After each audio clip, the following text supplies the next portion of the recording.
Hey everyone, welcome back to my channel. This is Coffee with Katie. I have my House Wrath mug from Fable Grounds Coffee, and actually, today's brew is also from Fable Grounds Coffee. It is the Laya brew from An Ember in the Ashes, and this is vanilla hazelnut.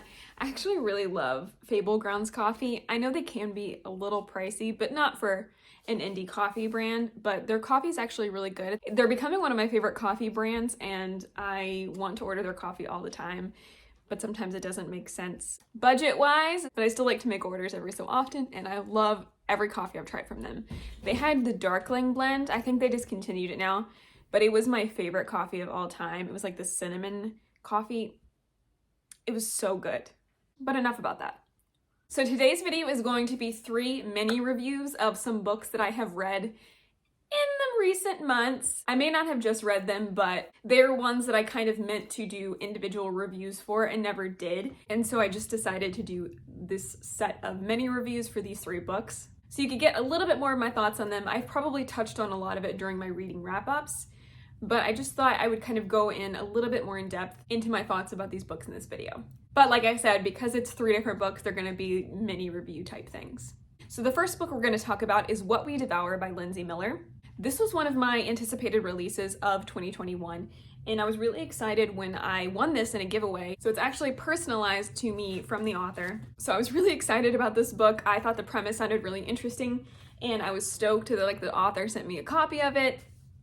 So I was very excited about this. The hype was not the problem. The excitement and anticipation was not the problem. However, I was not the biggest fan of this book. Basically what's going on, it's kind of hard to describe.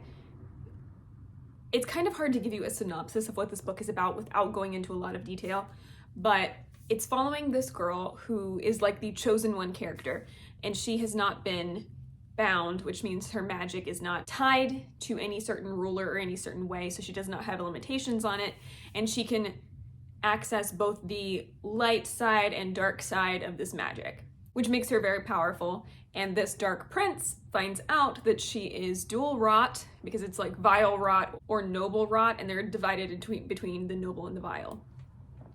He finds out she's dual wrought, and he comes and gets her to take her back to his kingdom because he thinks that she is the key to saving them from the vile, because the vile are always trying to get out of this door, and they're trying to find a way that they can eliminate this gateway so that the vile cannot be unleashed in the world again. Right.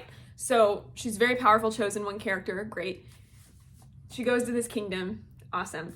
And she's kind of like kidnapped, and they're trying to make this prince like a very Darkling-esque character, but not doing it well.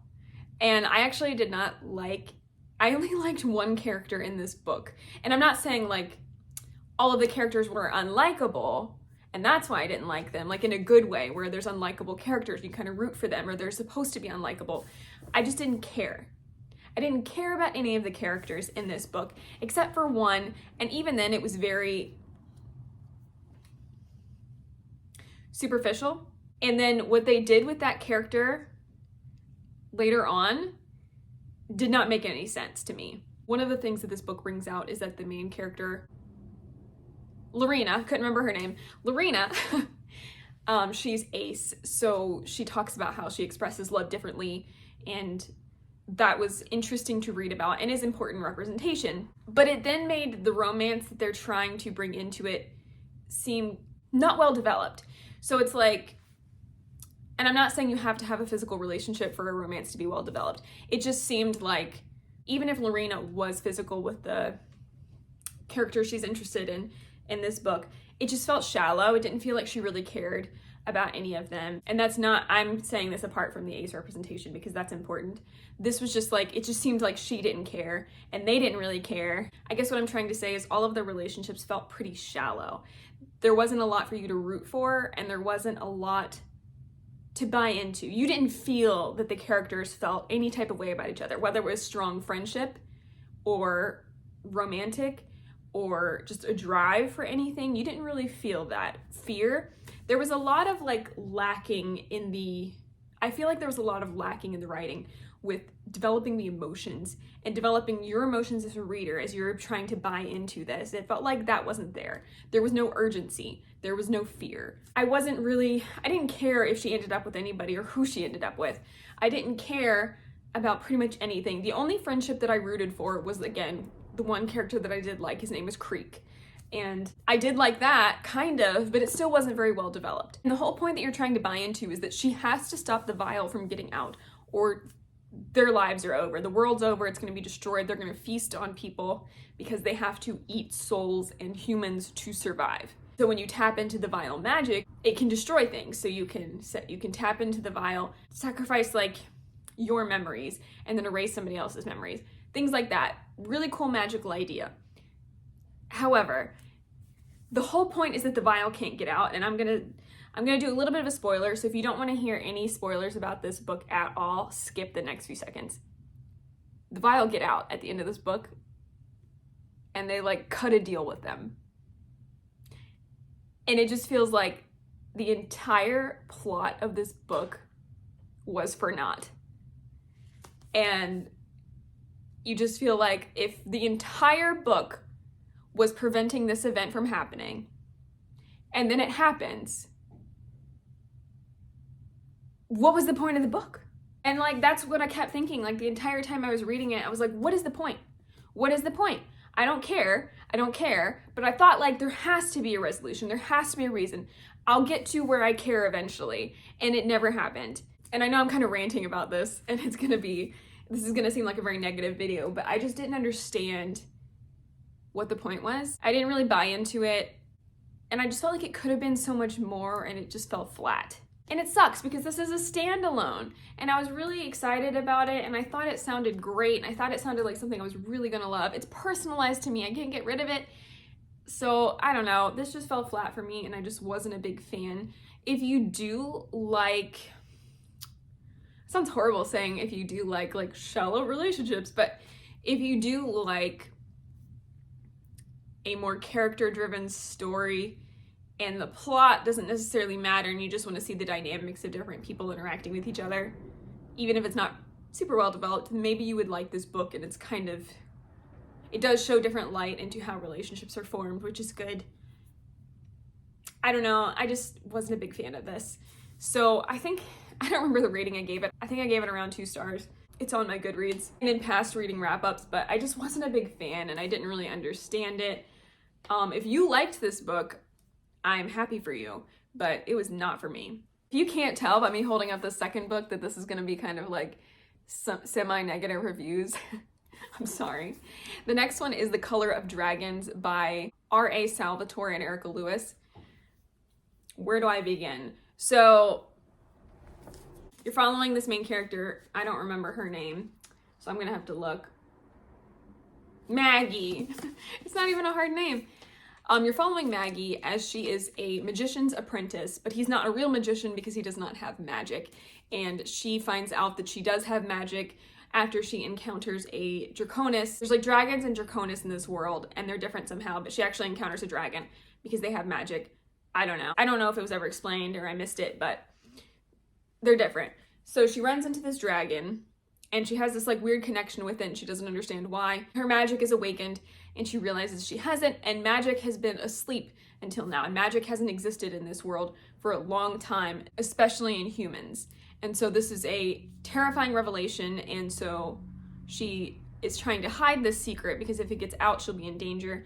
The ruling family is very cruel, and the prince kind of takes a liking to her because he thinks she's special. And she is taken to the kingdom with her mentor because they think that he's the one that has the magic, and she's trying to play it up like he's actually the one that can do this magic and not herself, because she doesn't want that spotlight on her or for people to know. Through all of this, she meets the king's champion, Griffin, who's infamous for hunting down and battling these dragon-like creatures in like a gladiator type arena, and also hunting them in the wild to bring them in to just slay them. That's not a fun part, it's kind of gruesome. But then they're just kind of like opening their eyes to magic that could be in this world. They kind of form this alliance. They're trying to save one of the dragon's lives. That sounds like it would be good, correct? No. This also fell really flat for me. I just felt like we didn't really buy into a lot of it, and a lot of the characters, I liked Griffin okay, but I feel like most of the characters, again, I didn't really care about. The prince and the king and the ruling family was supposed to be really wicked and really cruel and really horrible. And while they're doing despicable things, I feel like you don't really grasp or get to the point where you're like, oh, I hate them so much. Like, it just kind of, again, I was like, yeah, they suck, but like, okay. Like, I didn't feel anger towards them. I didn't have any strong emotions pulled out of me in this book, because I feel like in other books, even if I'm not a big fan of them, I can hate that character so much because of what they're doing, or I can root for this character because they have a cause or something. And I feel like none of that came out for me in this book. And I was just like, okay, and that's just what I felt like the whole time I was reading. And again, I probably should have DNF'd this, but I kept pushing forward and pushing through, thinking there has to be a resolution and a point to all of this. There has to be a reason that this is all going to come together and it's going to click for me and I'm going to like it. And that never happened. I'm sorry if this just feels like I'm repeating my reading wrap-ups. I'm trying to not do that, but that might be how it comes off. I also just feel like the dragon aspect of this book was so downplayed that it was just kind of a background instead of like a main part of the story, which is what it seems like when it has this on the cover. And when it talks about Griffin being a dragon hunter and talking about like, this is an Arthurian retelling before King Arthur and Camelot and Guinevere and all of that, but when magic was just a spark, and like, you just think it's gonna be so much more than it is, and so much more magical than it is. And it's just kind of subpar. And Maggie's kind of an idiot, which, okay, a lot of YA protagonists are, so you can't really say that's anything drastically different, but she's kind of dumb. She mouths off to the prince all the time, even though he's supposed to be this like horrible person that could kill her and everything else. She mouths off, just seems like, again, the urgency, the fear is not there.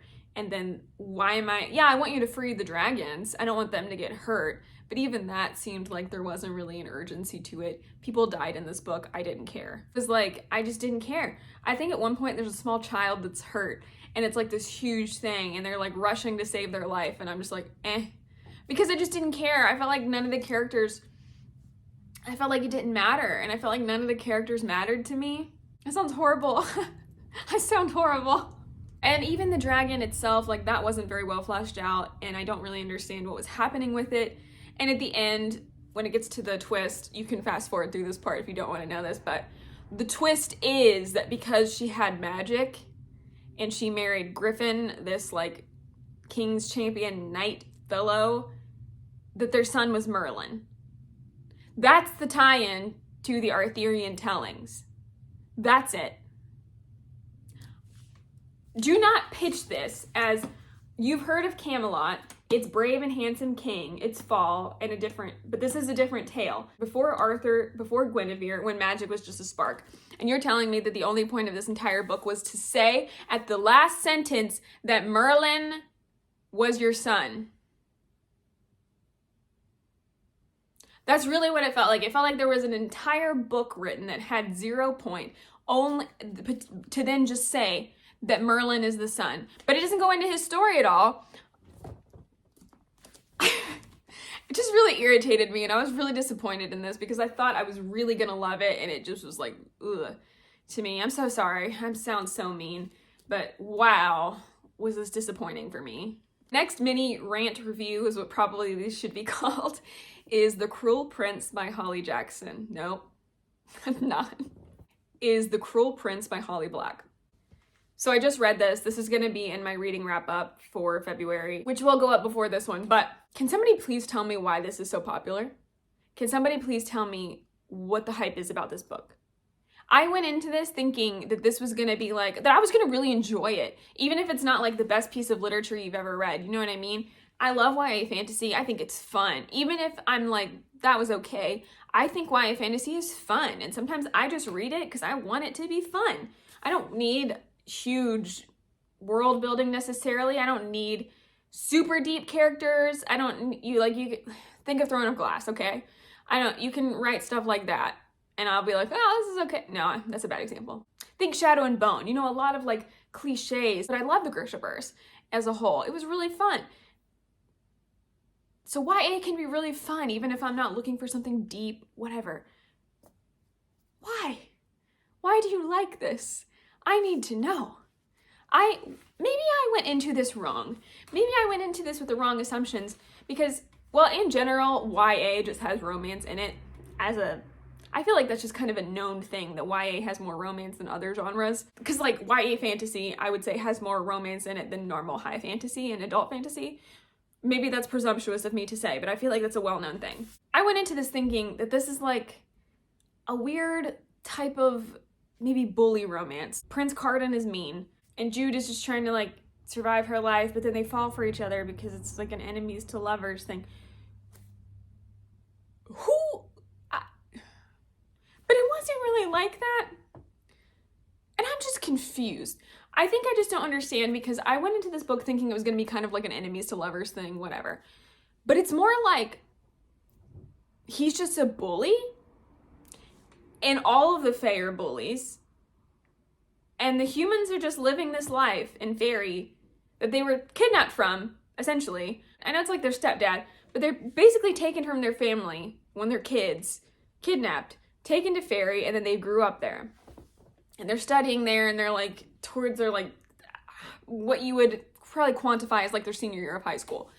So they're about to graduate and go into all these roles or get married or whatever they want to do. So we're there. And it's just like all of the Fae, especially the ones in their class, are bullies.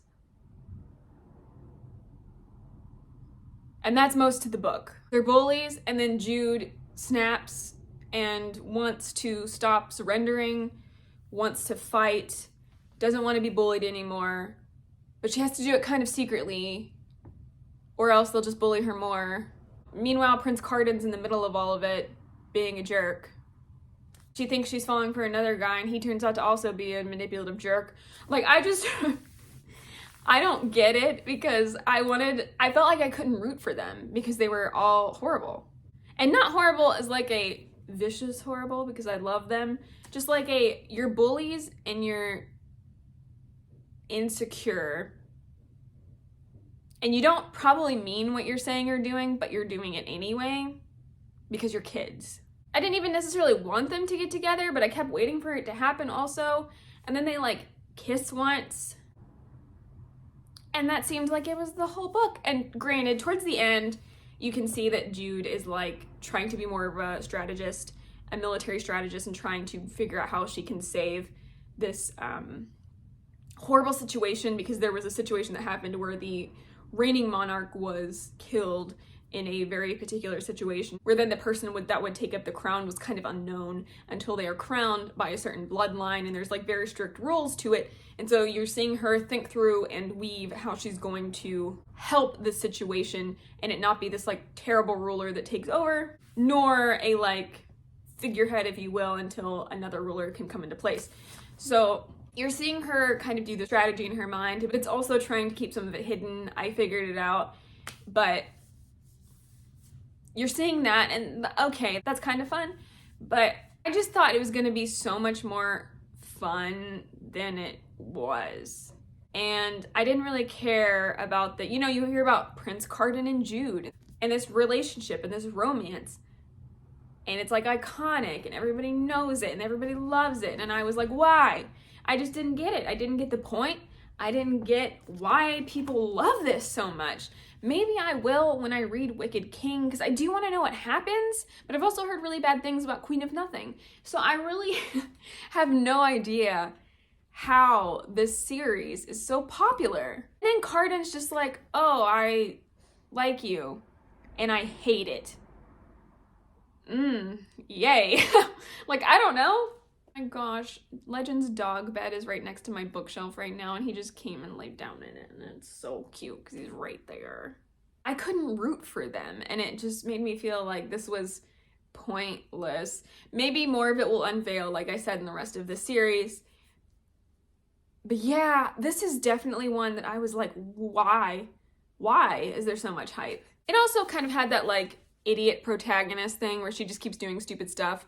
I know it's more of like, she knows it's stupid and she knows it'll have consequences and she's doing it anyway to prove a point, which I can respect to some degree. But it also felt like you're telling me this 16-year-old, 17-year-old is outsmarting the highest military strategists in this kingdom. That's what you're gonna tell me? I know that's YA, and some of that you just kind of have to let go, and you just kind of have to like suspend your disbelief in those scenarios. But for this one, it was kind of hard for me. And one of the whole times I was thinking I liked one character better than Carden, and then he was also just kind of a jerk too. I was like, oh, of course. I don't get the whole Jude and Carden thing. If somebody could explain it to me or tell me that it's kind of different in other books, maybe then I'll understand. But I don't understand this couple, and I don't understand rooting for this couple. Yeah. I'm kind of like speechless. Because I was expecting to at least enjoy this, even if I was like, oh, that was kind of a silly series. I thought I'd really like it, and I just did not. And now I'm just kind of floundering because I don't know what to do now. And the ending, I feel like when the twist happens and you realize the pieces she's put into place, how is she going to keep that going? That's another thing. Like, I feel like you haven't thought this through, even though you have a good plan. I feel like the execution of the future is not going to be great. Maybe she doesn't know, and maybe she's trying to figure it out along the way. But I don't understand how this relationship would develop if that's the case. I don't get it. Maybe it's because I had expectations built up in my mind when I went into this, thinking it's going to be something that it's not. But oh, I just don't get it. I'm kind of sad because I want to get it. I want to like it. I want to be like, I understand why people love this, but I don't. It just kind of has me questioning myself because I know I like YA, but there's a couple like iconic YA series that granted are a little older that I'm just like, why do people like this? I'll tell you something I do like about this book. I really like the page art. And with every chapter or separation, I liked that. That was pleasant. Yeah, I just felt like it was kind of unpleasant to read, and I don't know. Help. If you can explain this to me or give me hope for the rest of the series, please do. I need some. I am, however, excited about her new adult fantasy book that's coming out. I did pre-order it. I will read it. This hasn't deterred me from that because why would it? I really enjoyed the ACOTAR series, and I do not like Throne of Glass, so that shouldn't deter me, but I don't get it. I do have Wicked King. I will read it. We'll see what I feel about that one. All right, everyone. Sorry for ranting, but that was just kind of some mini reviews that I wanted to get up, and I kind of realized that they were all semi-negative reviews, and so I just decided to do one video for all of them instead of doing these separate ones, especially since some time has passed for a couple of them, and I just kept meaning to get them up and never did, so I decided to do this little video to kind of wrap up my thoughts on them. If there's any other books you would like my thoughts on or reviews of, please leave them in the comments down below. I would love to be able to review more for you. I really love reading books, and when I know somebody wants my thoughts on them, I'm more likely to read them and kind of flesh out what I think. Obviously, I give you my thoughts anyway, but if there's like particular books you would like my opinions on, I do like to do that because it feels more engaging and more fun for me. I'm gonna read what I'm gonna read, and I'm gonna love what I'm gonna love and talk to you about it, but I do like talking to you guys about it if there are any books that you want me to read. Also, please let me know your thoughts about these books. If you felt similarly than I did, or if this has completely deterred you from ever reading them, I'm so sorry. But if you're interested in them, I would say read them because everyone's different, and that's the beauty of reading, and that's why some books are really hyped that don't work out for other people. All right, everyone, well, that is it for today's video. Thank you so much for watching. Please like this video if you liked it, subscribe if you want to, and I will see you next time. Stay safe and caffeinated. Bye.